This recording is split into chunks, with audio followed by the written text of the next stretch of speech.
We continue our coverage of this massive storm taking over Florida right now. James Cunningham joins us now. He is the chief of the North Collier Fire Control and Rescue District. That's just south of Fort Myers. Chief, thanks a lot for joining us.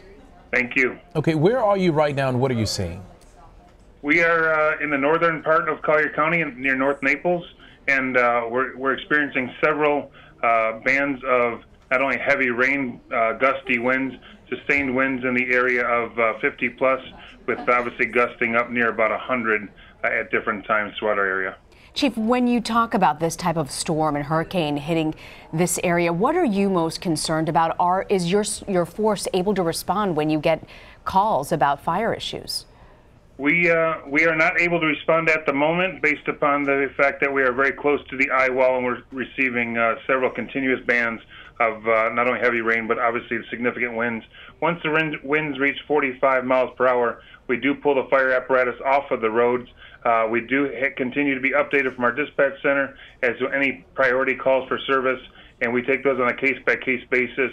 And we have, since we had to shut the crews down approximately 7 o'clock this morning, we have had to go out to several incidents to be able to effect a rescue in the highest priority incidents, but we still have many other calls that we'll be waiting for the winds to subside before we're able to answer those less urgent calls. And Chief, in dangerous conditions like these, you would think that people would be smart enough to stay inside and know to stay inside. I understand you have a curfew now in place? I'm not aware of the curfew component. Obviously, our mission in the Fire Rescue Service is to take care of life safety issues. Our greatest concern, obviously, is getting through the threshold of the wind. And then once the eye passes by our area, which is expected over us in the next hour, then the secondary threat is going to be the flood surge component that we expect to come after the eye passes our area. So aside from the curfew, what's your best advice for people who may be wanting to get out in this? Because we've seen the videos, the tweets, you name it, people still trying to get out in this weather. We urge people, obviously, to not only not go out in the weather now, but even after the storm subsides. Obviously, we have a significant amount of tropical storm force winds that are going to follow the hurricane force winds that we're in right now. Obviously, the power lines down, tree limbs, debris, etc. We would really ask the public to not leave their shelters.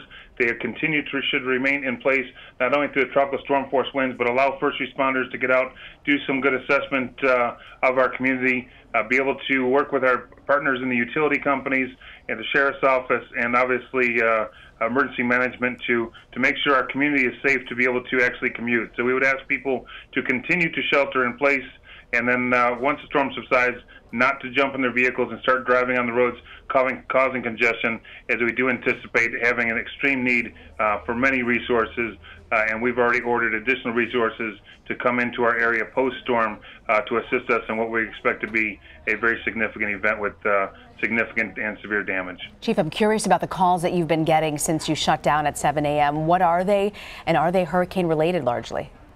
Many of them are medical calls. Several medical calls have been in areas that were under mandatory evacuations. Our entire county was under voluntary, but some areas in the storm surge area were also under mandatory evacuation. We had reports of a house fire. We've had reports of a number of medical incidents. Obviously, a lot of power lines down, lightning strikes, things of that nature that were the less significant as far as life and death. So we're prioritizing any life safety issues in the rescue mission first, and we will deal with the power issues and obviously the property component after we take care of the life safety issues first. And when do you expect for emergency services to be back in full force and back online? Once our sustained winds go below 45 miles per hour, we'll continue to monitor with our partners in emergency management where these bands are coming through with wind gusts. Obviously, we don't want to be out there if these winds are gusting at 80 miles an hour, or obviously the tornado threat will continue as well. So we're going to continue to monitor that along with the weather, and once those winds go below a sustained 45, we'll start to go out and be able to affect the rescue components in our community, but we expect that to actually be during the overnight hours. So we really won't get a good assessment until daylight tomorrow morning as to really how bad the community has been damaged or what additional needs might be out there. And I assume your first priority, those, of course, who are in need of medical help. That's correct. That's our number one priority, is the life safety and the rescue mission, and then we'll deal with the property damage assessment thereafter. All right, we want to thank you so much, James Cunningham, who's chief of the North Collier Fire Control and Rescue District. Thank you for joining us, Mr. Cunningham. Thank you.